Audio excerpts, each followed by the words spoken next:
우리 야고보서 11번째 이제 공부하고 배우게 되는데요. 야고보서 3장 1절에서 12절까지의 말씀 우리 한 절씩 교독하시고 마지막 절은 함께 읽도록 하겠습니다. 3장 1절입니다. 내 형제들아 너희는 선생된 우리가 더 큰 심판을 받을 줄 알고 선생이 많이 되지 말라. 우리가 다 실수가 많으니 만일 말에 실수가 없는 자라면 곧 온전한 사람이라 능히 몸도 굴레시우리라. 우리가 말들의 입에 재갈 물리는 것은 우리에게 순종하게 하려고 그 온몸을 제어하는 것이라. 또 배를 보라. 그렇게 크고 광풍에 밀려가는 것들을 지극히 작은 키로서 사공의 뜻대로 운행하나니 이와 같이 혀도 작은 지체로되 큰 것을 자랑하도다. 보라 얼마나 작은 불이 얼마나 많은 나무를 태우는가. 혀는 곧 불이요 불의의 세계라. 혀는 우리 지체 중에서 온몸을 더럽히고 삶의 수레바퀴를 불사르나니 그 사르는 것이 지옥불에서 나느니라. 여러 종류의 짐승과 새와 벌레와 바다의 생물은 다 사람이 길들일 수 있고 길들여 왔거니와. 혀는 능히 길들일 사람이 없나니 쉬지 아니하는 악이요 죽이는 독이 가득한 것이라. 이것으로 우리가 주 아버지를 찬송하고 또 이것으로 하나님의 형상대로 지음을 받은 사람을 저주하나니 한 입에서 찬송과 저주가 나오는도다. 내 형제들아 이것이 마땅하지 아니하니라. 샘이 한 구멍으로 어찌 단물과 쓴물을 내겠느냐. 내 형제들아 어찌 무화과나무가 감람 열매를 포도나무가 무화과를 맺겠느냐. 이와 같이 짠물이 단물을 내지 못하느니라. 아멘. 저는 본문의 말씀을 가지고 막강한 영향력이라는 제목으로 말씀을 나누겠습니다. 교회 배려로 심과 또 충전을 하고 왔습니다. 특별 새벽 부흥회를 또 준비한다고 말씀을 읽기도 하고 또 기도원 같은 데 가서 기도도 하고 또 저에게 주어진 집회 사역을 또 감당하고 왔습니다. 사실은 작년 이맘때에는 내가 내년에 심과 충전회 때는 정말로 좀 다른 모양으로 섬겨봐야 되겠다. 또 다른 모양으로 꼭 시간을 보내야지 하면서 시간과 또 약간 재정을 이렇게 모아왔었는데 또 뚜껑을 열어보니까 제 계획과는 전혀 상관없이 올해를 또 이렇게 시간을 잘 보내고 왔습니다. 돌아보니까요, 제가 올 수 있는 곳이 있다는 것이 굉장히 감사하더라고요. 그래서 믿으실지 모르시겠지만 제가 어제 설레어가지고 여러분과 같이 말씀을 나누고 한다고 설레어가지고 거의 밤잠을 설쳤습니다. 그래서 그 밤잠 설친 것을 좀 표시내지 않으려고 새로 구입한 비비크림을 또 다시 바르고 여러분한테 이렇게 했는데 어떻게 보이는지 모르겠습니다. 지난주에 우리 부목사님께서 말씀을 전해주신 거 저도 들었는데요. 지난주에 저와 함께 야고보서 9번째, 10번째 믿음의 화석화 현상이라는 제목으로 2번에 걸쳐서 말씀을 나눴었는데 기억이 나는지 모르겠습니다. 굉장히 감사한 것은 우리 모두가 다 망각의 은혜가 충만해서 말씀을 잘 기억 못할 때가 있습니다. 그렇죠? 그래서 믿음의 화석화 현상 기억나십니까? 이것은 우리의 믿음의 생활이 하나님과의 관계가 점차적으로 화석처럼 굳어가는 현상을 믿음의 화석화 현상이라고 살펴봤죠. 그래서 믿음과 행함이 하나인데 사실은 이 하나라는 것을 아는 것이 믿음의 화석화 현상을 극복하는 길이라고 했습니다. 하나님이 한 분인 듯 믿음과 행함을 하나로 알고 우리 삶 가운데 살아가는 것, 그것이 중요하다고 하였죠. 여러분 어떠세요? 이제 대부분 많은 분들이 지금도 제가 보니까 휴가 다니시는 분들이 또 계신 것 같은데 많은 분들이 이제 2학기를 준비하고 새롭게 남은 후반기를 준비하고 있는데 어떠십니까? 여러분의 신앙생활의 후반전은 믿음과 행함이 이렇게 일치가 되어서 달려가고 있으십니까? 예배드리고 있는 우리의 모습은 하나님이 기뻐하시는 이렇게 일치운동에 가까우십니까? 아니면 믿음의 화석화 현상을 몸소 체험하고 점점 굳어져 가고 있습니까? 굳지 않으려고 구약과 신약을 드십니까? 통하지 않습니다. 어쨌든 여러분 어떠세요? 어떻게 지내고 있으십니까? 야고보는 믿음의 이 화석화 현상에서 벗어날 수 있는 실제적인 방법들을요 3장부터 구체적으로 우리들에게 알려주고 있습니다. 살펴봤죠. 2장 26절에 행함이 없는 믿음은 시체와도 같습니다.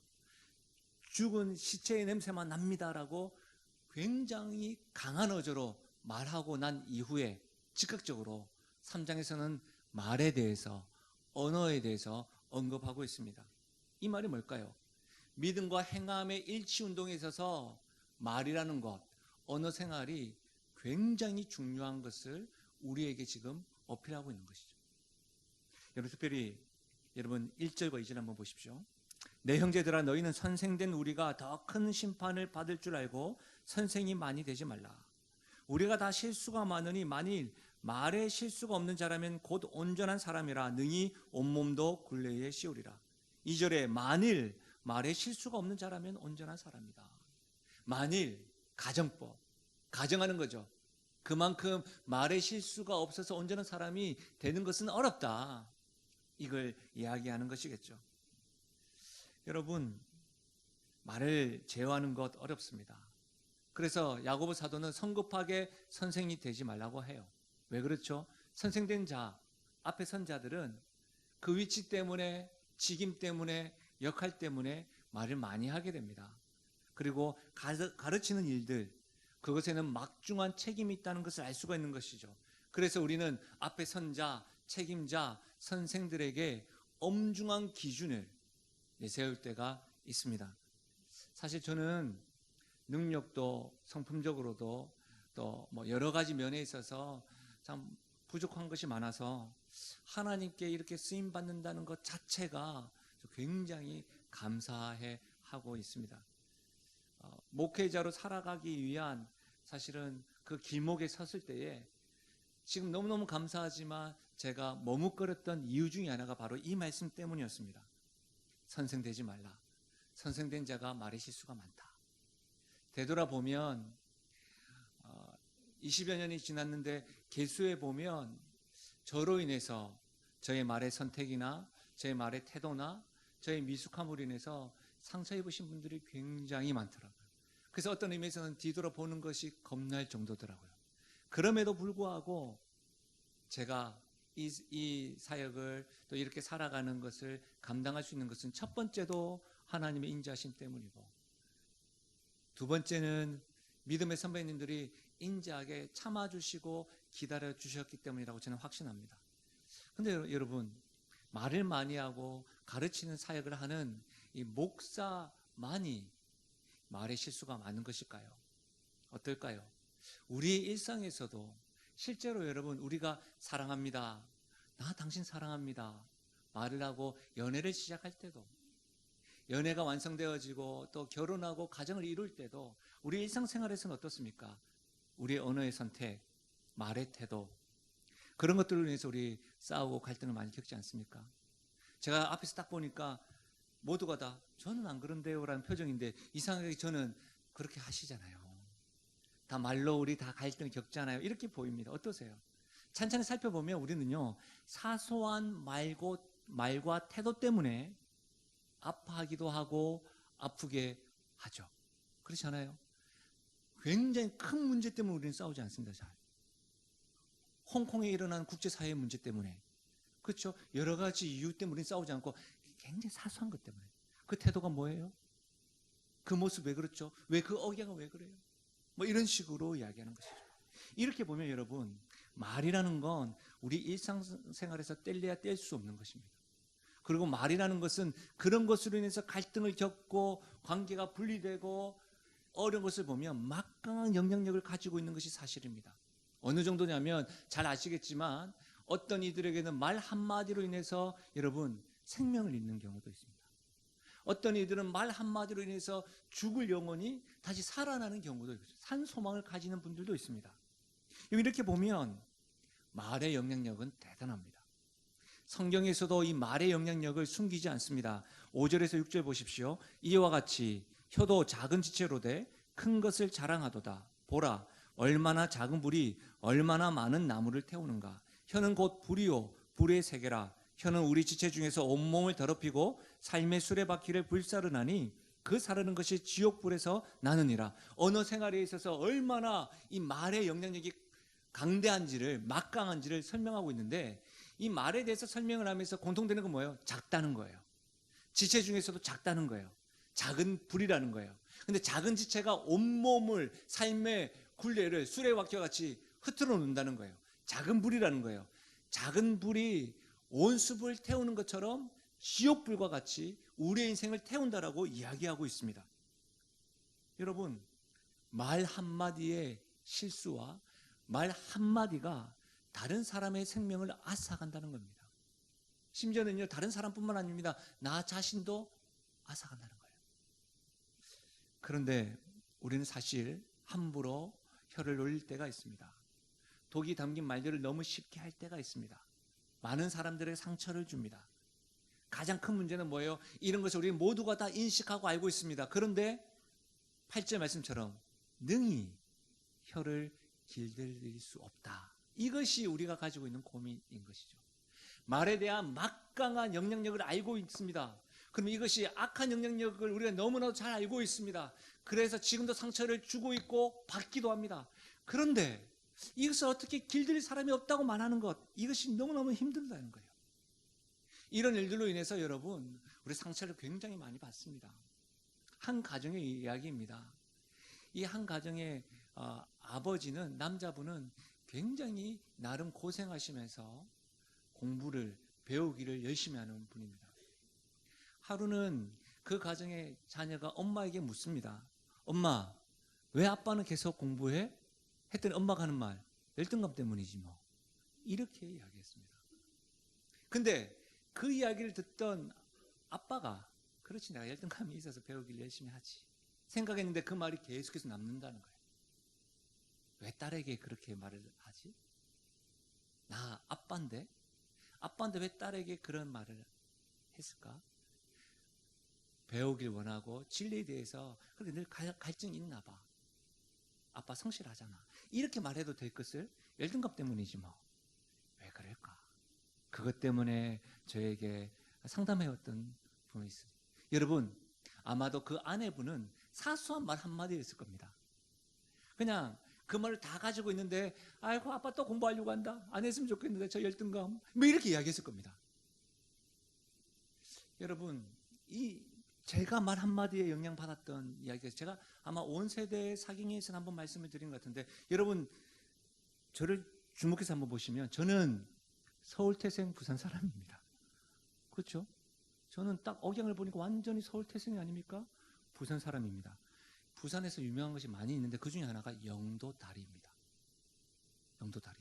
잘 모르시겠는데, 예, 제가 부산에서 있을 때 저희 어머니가, 제가 어머니한테 뭐 잘못했을 때 어머니가 어떤 말씀하셨냐면, 이것을 내가 영도다리에서 주워와가지고 이 말을 하신 거예요. 주워와가지고. 제가 그래서 어머니의 그 말을 듣고 상심한 나머지 어디 갔을까요? 영도다리 갔어요. 영도다리 가보니까요, 저와 같은 사람이 많더라고요. 제가 좀 커서 어머니한테 갔어요. 왜 그랬냐? 내가 어머니 자식 아니냐? 어머니 놀라면서, 무슨 소리냐, 너 내 자식이고 하나님의 자식이지, 영도다리에서 좋았다 하지 않았느냐, 그 관용어처럼 이야기하는 거야. 그래도 가만히 생각해 보니까 그때 저처럼 울고 있던 사람들이 많더라고, 영도다리에. 여러분, 의도한 것은 아니죠. 사소한 말 한마디가 그렇게 힘들게 만들다는 거예요. 인터넷 악플, 그 악플 한 댓글, 그거 하나 때문에 여러분 대인공포증에 걸리기도 하고요, 자살을 하기도 하고요. 이런 것들을 우리가 뉴스로 너무너무 자주 접합니다. 많은 사람들은 자신이 말하는 것에 대해서는 좋게 아름답게 포장을 합니다. 그러나 다른 사람들의 말에 대해서는 그 포장을 찢어내는 것에 얼마나 열중하는지 모릅니다. 사랑하는 여러분, 다른 사람들에 대해서 말하는 것 재밌지 않습니까? 시간 가는 줄 모르고 이야기하는 것을 보게 됩니다. 여러분, 근데 다른 사람을 칭찬하는 것 너무 인색합니다.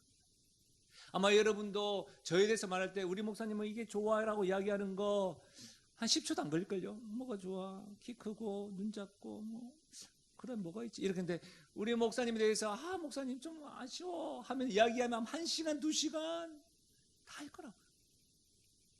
여러분 주변에서 어떻습니까? 이런 말 있잖아요. 가만히 듣고 있다가, 사실 나도 그렇게 생각하는데, 가만히 듣고 있다가 이렇게 하는 분, 아니면 꼭 이런 거 있어요. 혹시 그거 아세요? 이거 비밀인데요. 혹시 그거 내가 집사님 믿어서 집사님에게만 말하는 거야? 사실 다 알고 있어, 다 알고 있어. 이렇게 말씀하십니까? 어떠십니까? 분명히 아셔야 됩니다. 부정적인 것, 비방하는 것, 모함 정도뿐만 아니라 입버릇처럼 우리 말에 거짓이 가득하거나 투명하지 않거나 그런 것 역시도 여러분 상대방에게, 다른 사람에게 상처를 주고 힘들게 한다는 사실입니다. 탈무드에 보면 이런 글이 있더라고요. 물고기는 언제나 입으로 낚인다. 인간도 역시 입으로 걸린다. 우리 사람들도 항상 어떻게 해요?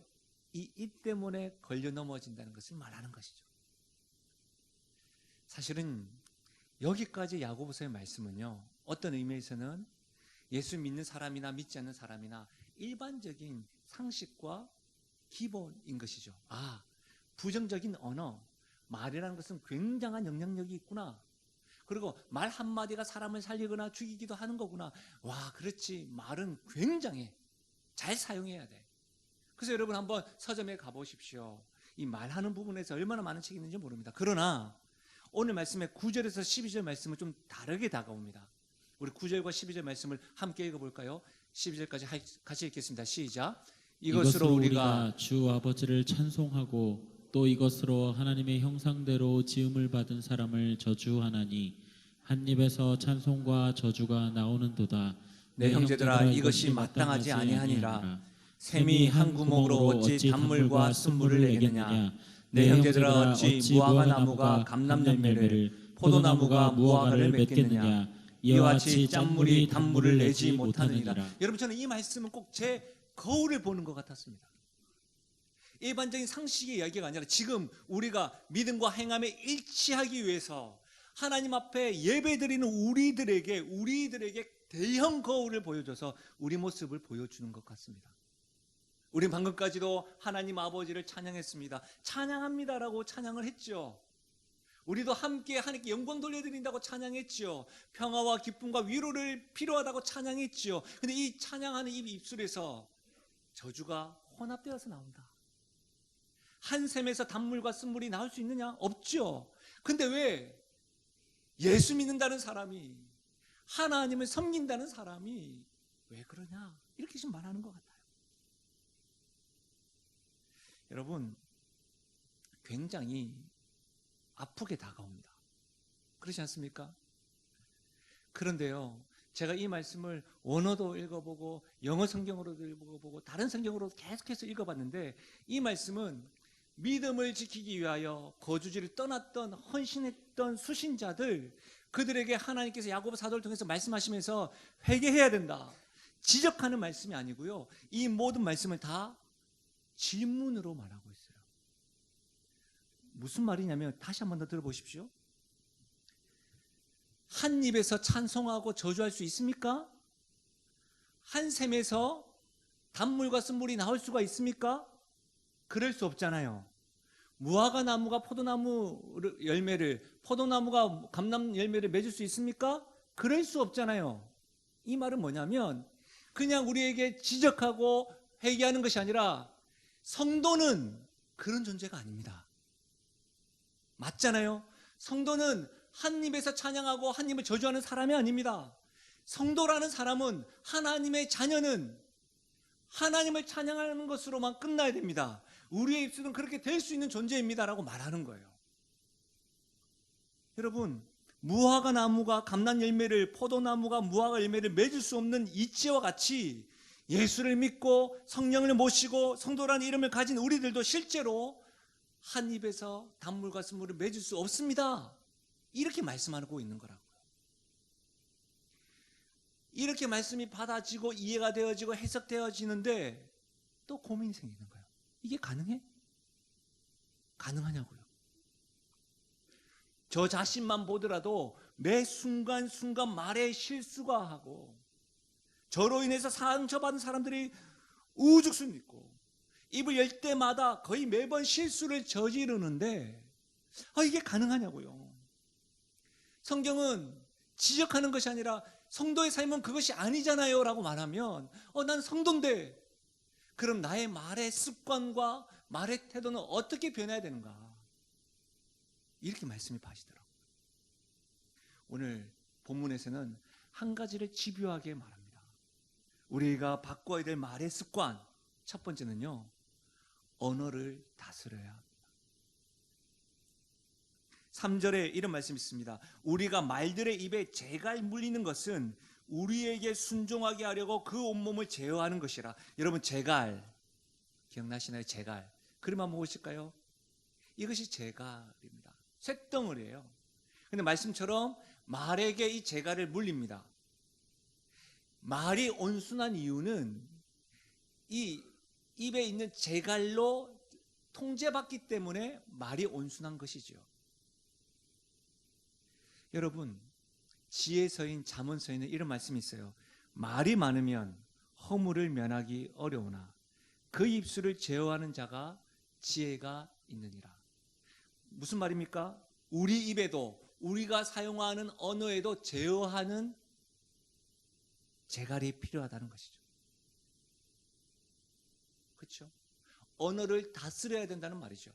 그래서 어떤 사람들은 말이 많으면 실수가 많기 때문에 본인 스스로 재갈을 침묵으로 일관합니다. 근데 어떤 분들은 꼭 이렇게 이야기해요. 내가 말을 많이 하면 실수가 많아서 침묵합니다 라고 이야기하는데 꼭 뒷말을 이렇게 또 흐려요. 할 말은 많지만 침묵하겠습니다. 이렇게 침묵으로 일관합니다. 근데 여러분 그거 아십니까? 갈등이 있을 때 침묵하게 되면 상대방은요, 의도치 않게끔 상상의 날개를 달고 확장합니다. 왜 저럴까? 심지어 건너면 안 되는 강까지 건너버립니다. 그래서 이런 관계가 완전히 흐트러지는 경우가 있습니다. 그러니까 침묵도 하나의 방법이지만 침묵으로만 일관하는 것은 언어를 다스리는 지혜는 아닌 것이죠. 그러면 우리 입술을, 언어를 제어하는 지혜는 무엇일까요? 계속해서 잠언에는 이런 말씀이 있습니다. 15장 23절에 사람은 그 입의 대답으로 말미암아 기쁨을 얻나니 때에 맞는 말이 얼마나 아름다운고. 때에 맞는 말, 때에 맞는 말, 때에 맞는 말. 때에 맞는 말을 입술을 제어하라는 지혜라는 거예요. 지금 내가 하고자 하는 이 말이 이때가 맞는가? 내가 지금 하고자 하는 말이 좋은 말인지 나쁜 말인지 스스로 고려해 보라는 겁니다. 생각을 해보라는 거예요. 여러분, 교회라는 곳은 죄인들이 모이는 곳입니다. 그리고 사람들이 굉장히 많이 모이는 것이죠. 그래서 뭐예요? 말이 많은 곳입니다. 그래서 말로 인해서 상처를 주고받는 사람들이 주변에 많습니다. 그러나 여러분, 다른 걸 다 떠나서 진위 여부를 따지지도 않고 말부터 하는 사람들이 있습니다. 말에 재갈을 물리지 않고 언어를 다스리지 않는 나쁜 습관이고 행동입니다. 진위 여부를 따져봐야 합니다. 한쪽 말만 들어서는 안 됩니다. 내가 들었었는데 그렇게 이야기하면 돼요? 이렇게 하면 안 된다는 것이죠. 어떤 문제가 있을 때는 이쪽 말도 듣고 이쪽 말도 들어야 합니다. 그 상황들을 이해해야 하는 것이죠. 그러면서 꼭 진위 여부를 따지지 않고 막 말씀하시는 분들이 꼭 이렇게 말하는 경우를 들어보았습니다. 말하고 나서 아유 미안해요. 그래도 염려하지 마요. 저 뒤끝 없어요. 꼭 그렇게 말씀하십니다. 그러면서 나도 왕년에 그런 상처도 받아봤어요. 그렇게 어려웠도 봤어요. 괜찮아요. 괜찮아질 거예요. 저 목사예요. 갑자기 그 말을 왜 합니까? 저 장로고 권사입니다. 사랑하는 여러분, 안타까울 따름입니다. 이렇게 말씀하시는 분들은 성경에 뭐라고 이야기하고 있냐면 칼로 찌름같이 함부로 말하는 사람이라고 잠언서에 말하고 있어요. 본인이 함부로 말하는데 그게 흉기라는 걸 모르는 거예요. 흉기입니다. 제가 최근에 읽었던 책 가운데 개인주의자 선언이라는 책이 있습니다. 이 책의 저자는 판사이십니다. 현직 판사이신데 많은 사건을 담당하시면서 판례들을 많이 경험하시잖아요. 그러면서 자신의 생각을 정리해 놓은 책이에요. 그 책의 내용 가운데 말이 흉기다라는 챕터가 있었습니다. 한번 들어보십시오. 40년 해로하던 노부부가 있었다. 평소 유순하고 소심하던 남편이 아내를 살해했다. 이유는 사소한 말 다툼 중 개눈깔이라고 내뱉은 아내의 말 때문이다.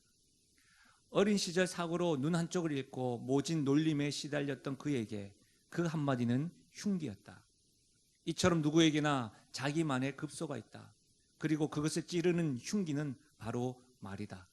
특히 인터넷은 그 흉기를 제의식 없이 휘둘려대는 전쟁터다. 단지 주목받고 싶다는 이유만으로 고통받는 이들에게 심각한 상처를 줄 수 있는 모욕을 가하는 일들이 연이어 벌어지고 있다. 여러분, 제가 이 글을 읽는데요, 한참을 머물러 있었어요. 왠지 아세요? 이 질문이 떠나지 않는 거예요. 40년 해로했던 부부가 부부싸움 이번만이 처음이었을까? 이번이 처음이었을까? 여러분 어떻게 생각하세요? 총각같이 보이지만 저도 결혼한 지 16년이 넘었습니다. 16년 동안 제 결혼 생활 동안 부부싸움을 한 번만 했을까요? 힘껏 저어도 됩니다. 아닙니다. 여러분 어떻습니까? 40년 해로한 노부부가 부부싸움이 이번이 처음이었을까요? 그렇지 않다는 것을 우리 너무나도 쉽게 잘 알 수 있습니다. 그러면서 제가 머물렀던 단어가 뭔지 아세요? 사소한 말다툼. 그 한마디는 흉기, 인터넷, 이와 같은 단어였습니다. 왜 그렇죠? 사소한 말다툼 우리 자주 하잖아요. 그런데 그냥 쉽게 던졌던 말들이 상대방에게는 흉기가 되었다는 거예요. 흉기가 되어서 그 사람의 삶을 흔들어 놨다는 거예요. 그래서 오랜 시간 함께 지내왔던 동반자에게 몹쓸 짓을 하고 자기에게도 몹쓸 짓을 한 거예요. 사소한 말 한마디. 특히 인터넷에, 요즘에는 여러분 말뿐만 아니라 어떻게 합니까? 인터넷으로, 카카오톡으로, 소셜 네트워크로 여러 가지로 그 말로 함부로 내뱉고 끝나버립니다. 여러분, 예배를 드리고 있습니다. 우리 스스로에게 한번 점검해 보십시오. 우리는 이 예배 시간에 말씀을 듣습니다. 찬양을 합니다. 한 입으로 찬양하고 기도하고 아버지라고 부릅니다. 예배 후에 여러분의 언어는 어떻습니까? 예배를 드리고 난 이후에 여러분 각자 모이시는 원래의 모임에서, 목장 모임에서 식탁 교제하시면서 여러분의 언어는 어떻습니까? 예배 가운데 하나님께 영광 돌려드리기도 찬양을 하고 아멘이라고 화답을 하고 여러분 가정에서 여러분의 사소한 언어는 잘 다스려지고 있으십니까? 여러분 생각해 보세요. 제가 이렇게 말씀을 딱 전하고요, 목양실 5층 올라갔습니다. 5층에서 제가 제 아내와 또 제 아이에게 큰 소리로 호통을 치는 그 소리가 식당에서까지 들린 거예요. 야! 왜 그래? 주일날 들린 거예요. 그리고 저는 아무 일 없듯이 할렐루야, 서로 사랑합시다. 우리의 언어로, 사랑하는 언어로 이야기하십시다 라고 한다면, 여러분이 그 소리를 듣고 제가 이 강단에 서 있는 모습을 보신다면 여러분은 어떻게 판단하시겠습니까? 아이고, 가르치는 자 선생 되지 말라고 했잖아. 목사님도 인간인데 뭐 그럴 수 있지 뭐, 이렇게 저를 다 하시겠습니까? 아니시면 저런 인격 파탄자가 있는 교회는 내가 있지 않겠다, 교회가 이뿐인가, 이렇게 하시겠습니까? 제가 볼 때 우리 믿음의 선배님은 저의 이름을 두고 눈물로 주여 저 입술을 위해서 기도할 것 같습니다. 생각해 보세요. 여러분, 말에 실수가 없는 사람은 온전하다고 했는데 정말 우리는 온전한 사람이 될 수 있는 것일까요? 성경에 혀는 길들일 사람이 없다고 했잖아. 우리가 말을 실수할 때마다 이 말씀을 합리화하기 위해서 사용하고 계십니까? 아니면 참으로 우리는 온전한 사람이 될 수 있는 것일까요? 참으로 말을 다스릴 수 있는 것일까요? 성도는 그런 삶이 아닙니다라고 야고보서는 분명히 말하고 있는데 우리의 삶은 가능한 걸까요? 어떻게 해야 되나요? 예수님의 말씀을 들어보십시오. 마태복음 15장 11절입니다. 입으로 들어가는 것이 사람을 더럽게 하는 것이 아니라 입에서 나오는 그것이 사람을 더럽게 하는 것이라. 이 말씀은 예수님께서 당시의 종교 지도자들에게 의식에 따른 율법 행위, 그 율법 행위로 인하여 사람을 정결케 하는 것이 아니다, 사람을 더럽게 할 수 있는 것이 아니다라는 것을 가르치기 위함입니다. 그러면서 계속해서 부정한 음식과 정결한 음식의 구분도 없다는 것을 말씀하시면서 사람을 더럽게 하는 것이 무엇인지 계속 설파하십니다. 그 말씀이 마태복음 15장 18절입니다. 입에서 나오는 것들은 마음에서 나오나니 이것이야말로 사람을 더럽게 하느니라. 마음에서 나오는 것은 악한 생각과 살인과 간음과 음란과 도둑질과 거짓 증언과 비방이니 이런 것들이 사람을 더럽게 하는 것이요 씻지 않은 손으로 먹는 것은 사람을 더럽게 하지 못하느니라. 무슨 말입니까? 예수님께서 하신 말씀은 입에서 나오는 것, 들어가는 것이 아니라 나오는 것이 더러운데 왜 더러운 것이 나오냐면 마음이 악해서 그렇다는 거예요. 마음이 더러워서 그렇다는 거예요. 우리의 마음이 너무나도 추잡스러워서 추잡한 게 나온다는 거예요. 그래서 여러분, 지혜서인 잠언서는 이렇게 말합니다. 모든 지킬 만한 것 중에 더욱 내 마음을 지키라. 생명의 근원이 이에서 남이라. 아멘이십니까? 사랑하는 여러분, 악한 것들이 가득한 이 마음을 지키기 위해서 어떻게 해야 됩니까? 우리 안에 가득한 악한 것들을 어떻게 하면 없앨 수가 있어요? 누구를 모실 때? 예수 그리스도를 모실 때, 말씀 대신 그리스도를 모실 때 우리 안에 악한 생각으로 가득한 이것을 어떻게 말씀으로 가득 채울 때 가능하다는 거예요. 주님께서 우리의 마음을 다스리실 때, 지배하실 때 우리의 언어도 말도 다스릴 수 있음을 믿으시길 바랍니다. 우리가 입을 벌릴 때마다, 생각을 할 때마다, 때에 맞는 말을 할 때마다 여러분, 말씀의 지배 아래 살아 있어야 합니다. 정리하면 이렇습니다. 보십시오. 언어를 다스리기 위해서는 마음을 다스려야 합니다. 그 마음에 악한 것들이 가득한데 어떤 것으로 채운다고요? 말씀에 지배받는 삶으로, 말씀으로 가득 채워야 됩니다. 말씀에 지배받는 삶은 예수님이 말하는 것처럼 하는 것입니다. 사랑하는 여러분, 우리는 무의식적으로 부지불식간에 습관적으로 하는 말들이 굉장히 많습니다. 그러한 말들을 다스린다는 것은 여간 힘든 일이 아닙니다. 그래서 어떻게 해야 된다고요? 마음을 다스려야 합니다. 마음의 말씀을 채워야 합니다. 가을은 독서의 계절이잖아요. 여러분, 말씀을 다시 한 번 더 읽으시며 여러분의 심령을 채워나가십시오. 어디서부터 읽어야 될지 모르신다고 한다면 잠언서부터 읽으십시오. 오늘 9월 1일입니다. 1장부터 읽으세요. 내일 2일입니다. 2장 읽으세요. 3일인데 깜빡했어. 그럼 4일 때는 4장을 읽으세요. 31장까지 있으니까 계속 매달 그렇게 한번 읽어보세요. 시편 말씀을 읽어보세요. 신약 너무 많으시면 복음서라도 다시 한번 더 말씀을 읽어보십시오. 말씀을 다스려 보십시오. 말씀을 채워서 여러분, 좋은 생각과 비교되지 않는 그 말씀을 묵상하십시오. 다시 큐티를 시작하십시오. 큐티하면서 말씀을 묵상하면서 그 묵상된 말씀에 순종해 보십시오. 여러분이 입을 댈 때마다 예수님께서 하시는 말씀처럼 한번 해 보십시오. 그렇게 하셔야 됩니다. 그래야 언어가 다스려집니다. 말을 다스릴 수가 있습니다.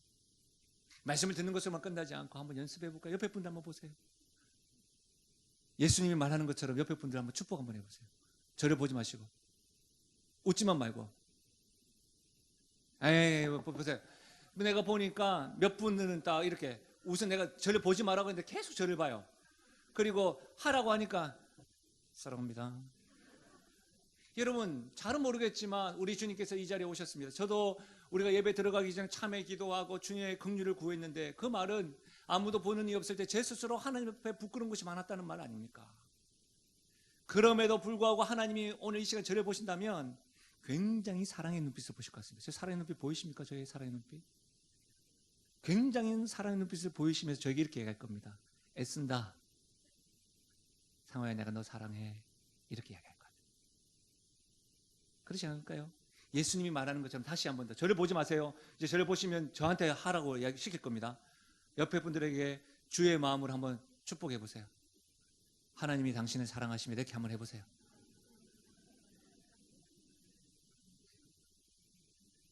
제가 보니까 우리 교회는 대부분 다 경상도 분이신 것 같아요. 제가 서울태생이라서 그나마 좀 표현이 나은 것 같습니다.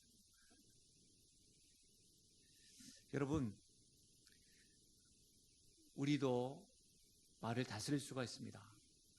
그것은 우리의 악한 마음에 말씀을 채울 때에, 예수님 말씀하시는 것처럼 행할 때에. 그럼 과연 예수님은 어떻게 말씀하실까요? 예수님이 말씀하셨던 여러 가지 습관들과 대화법은 굉장히 많았겠지요. 그러나 여기서 한 가지만 살펴보겠습니다. 예수님처럼 말하는 것, 그것은 바로 너 중심의 말을 해야 합니다. 여러분, 이 세상에서 가장 말을 많이 한 분이 있다고 한다면 그 중에 예수님이 단연코 1등이실 겁니다. 그분이 하신 말씀 우리 성경책에 있잖아요. 여러분, 근데 그분의 말씀의 특징은 죽은 영혼을 살리시는 말씀이셨어요. 그분은 말씀하시는 것마다 사람들이 소생했습니다. 그런데 여러분, 예수님 말씀하셨던 것이 아니라 어떤 때는 말을 침묵하기도 하셨습니다.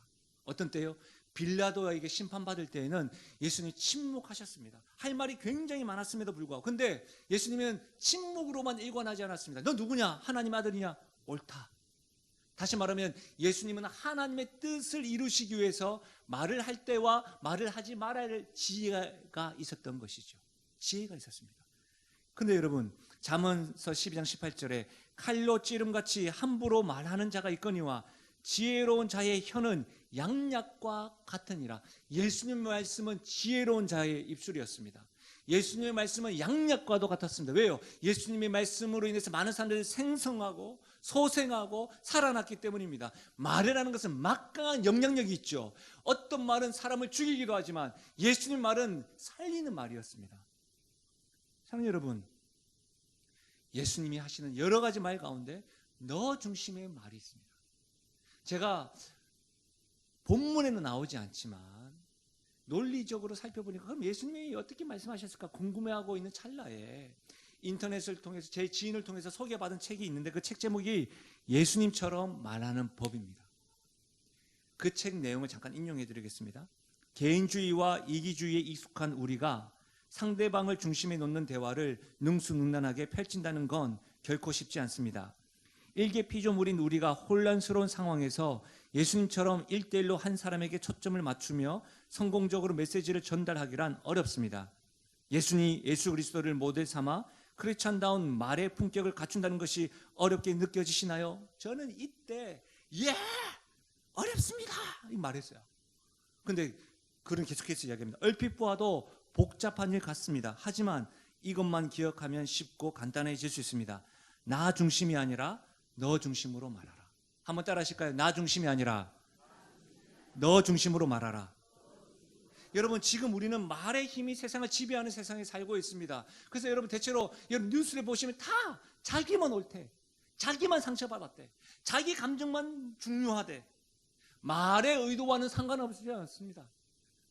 버릇이 이야기했다고, 태도가 뭐냐고. 주제는 그게 아닌데 내가 상처를 받았으면 그만이라고 하는 세상입니다. 이것은 뭐예요? 나 중심의 말입니다. 그러나 예수님은 나 중심이 아니라 너 중심의 말, 그런 말로 했다는 거예요. 너 중심에 했던 말이 뭘까요? 계속해서 이 책을 소개하면서 자기 아이의 내용을 이야기하더라고요. 한 아이가 병원에 갔어요. 병원에 가서 아빠한테 이렇게 이야기하는 거예요. 병원에 가면 환자가 많잖아요. 그렇게 줄 서 있는데 이렇게 이야기하더랍니다. 아빠, 이 병원에서 가장 힘든 분은 원장 선생님 같아, 의사 선생님 같아. 아파서 자기가 병원에 갔는데 자기가 가만히 생각해 보니까 자기가 아프고 너무 힘든데 이렇게 아픈 사람이 혼자만 있는 게 여러 사람이 있는데 이 여러 사람을 다 치료해야 되는 한 사람, 원장 선생님. 자기는 한 사람인데 이 여러 사람을 치료하는 그 한 사람 원장 선생님이 가장 힘든 것 같아. 너 중심에 달아. 자기도 아파 죽겠는데 그렇게 말하는 거예요.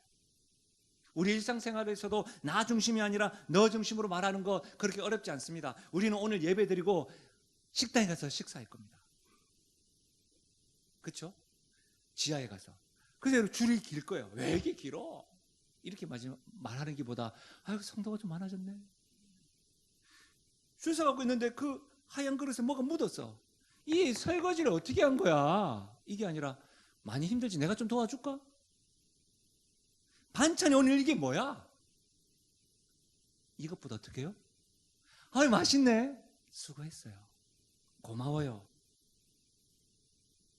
여러분, 우리 봉사자들 가운데 찬양대도 한 주간 내내 찬양 인도하고 준비하고 유튜브 듣고 하지 않습니까? 그럼 어떻게 하면 내가 찬양하듯이 같이 듣고 할렐루야 함께 하나님께 화답하는 거예요. 그리고 여러분, 다른 유튜브 보지 마시고 목동 영신교회 그게 보는 거야. 여러분, 또 아침에 탁 올라오시면 우리 안내하시는 분들 다 서 있습니다. 화장도 하시고 귀걸이도 하고 옷도 다 입고 있어요. 저는 잘은 모르지만 얼마나 고민하셨을까요? 얼마나. 저도 여러분을 만나기 위해서, 여러분, 제가 이전에 어떤 분에게 받았던 게 있어요. 쿠션이라고 하네. 이게 두드리는 거. 그걸 팔았다니까요. 여러분을 만나기 위한 그런 설렘을 가지고 딱 오잖아요. 그러면 안내하시는 분도 그렇지 않겠습니까? 나름 집에 있는 깔끔한 옷을 입고 오셨을 거 아니에요? 그리고 또 이렇게 오셨을 거 아니에요? 근데 딱 보실 때마다 요즘에 뭐 우환이 있나? 이렇게 말한 거예요. 아이고, 안내해줘서 고맙다고. 밝은 미소 좋네요. 감사하네요. 이것이 뭐예요? 나 중심이 아니라 너 중심이에요. 사랑하는 여러분, 이것은 연습이 필요합니다. 왜냐하면 우리가 살펴봤던 것이 우리 마음은 악한 것으로 가득하기 때문입니다. 우리 마음 가운데는 어떻게 해요? 나 중심으로 늘 가득하기 때문입니다. 그래서 어떻게 연습해야 됩니까? 말씀으로 채우고 그 말씀에 순종하고 예수님 말씀하신 것처럼 나 중심이 아니라 너 중심으로 말씀하셔서 우리의 말이 악한 영향력이 아니라 선한 막강한 영향력을 펼칠 수 있는 우리 성도, 우리 교회가 되기를 주의 이름 축원드립니다. 말씀을 마무리하겠습니다. 제가 좋아하는 책의 내용을 인용하면서 말씀을 마무리하려고 하는데요. 총독파 시인 조지훈 씨의 글인데 지조론이라는 책에 있는 내용입니다.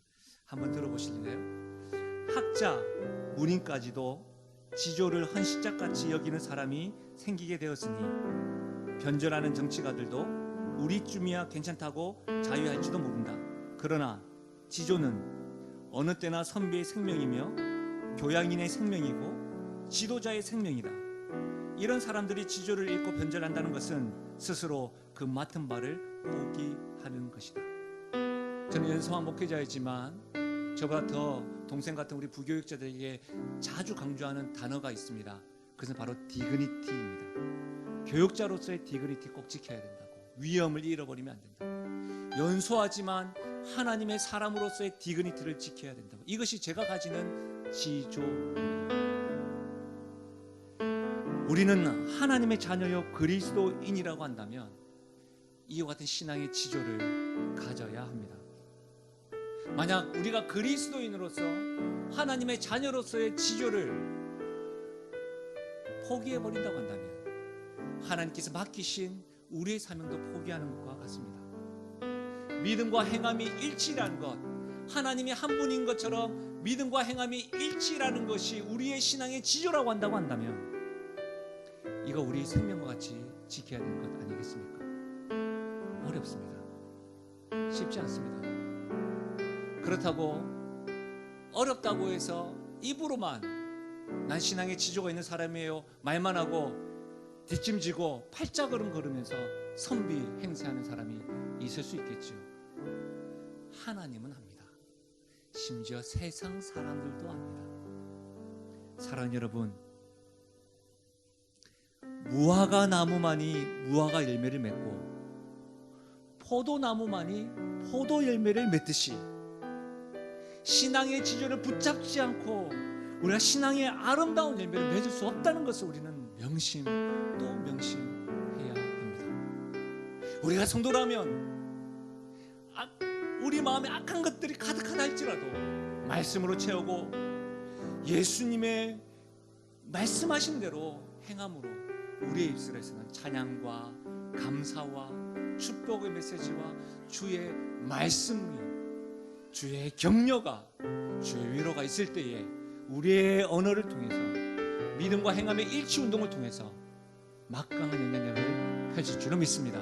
우리 교회가, 우리 가정이 저와 여러분의 삶의 모습에서 그런 영향력을 미치시기를 주의 이름 간절히 축원드립니다.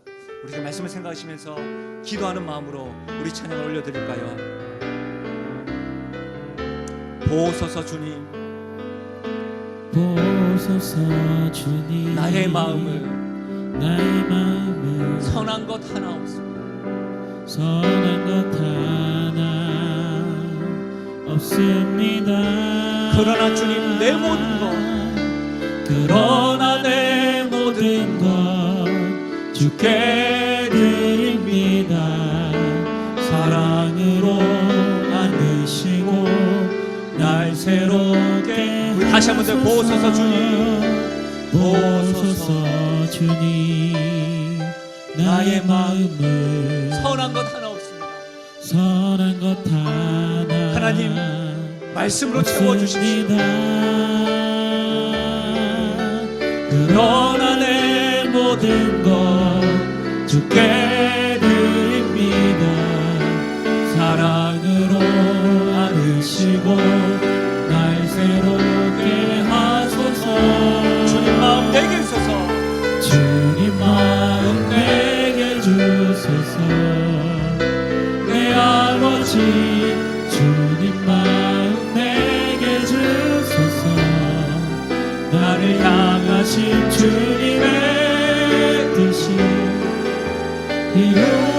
이루어지도록 주님 마음 내게 우리 전심을 다하여 주소서. 주님 마음 내게 있어서 주님 마음 내게 주소서.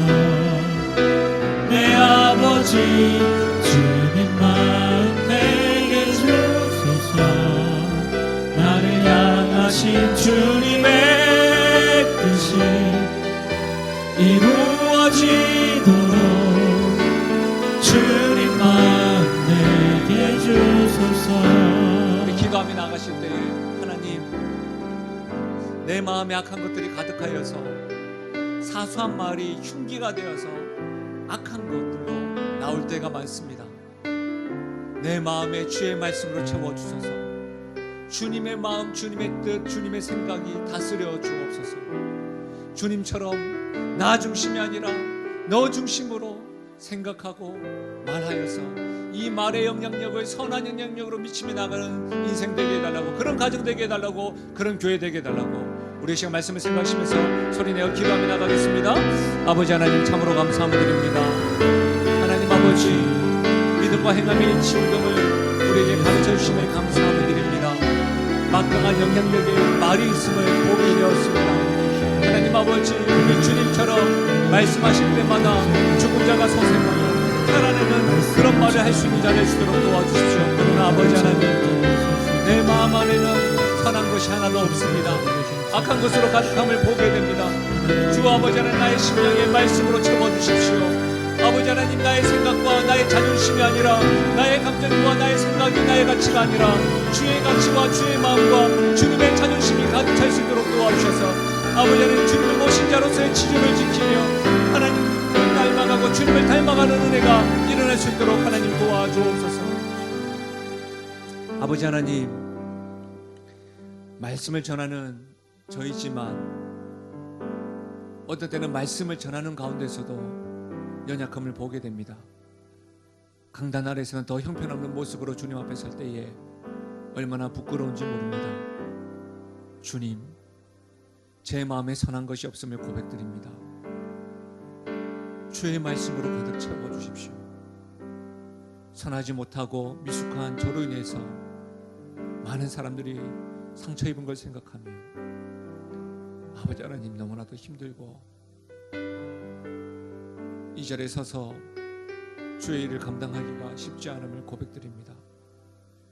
그럼에도 불구하고 여전히 그리스도인이요 성도라는 사실을 우리 주님이 가셨던 그 신앙의 지조를 지키며 나아가길 원하오니 내 마음에 주의 말씀으로 채워주시고 주의 마음을 주시고 주님이 행하셨던 것처럼 내 감정과 내 생각과 내 자존심이 아니라 주의 자존심으로 말하고 생각하여서 선한 영향력을 미치며 나아가는 제 자신과 우리의 가정과 사랑하는 우리 영신교회가 될 수 있도록 은혜 더하여 주옵소서.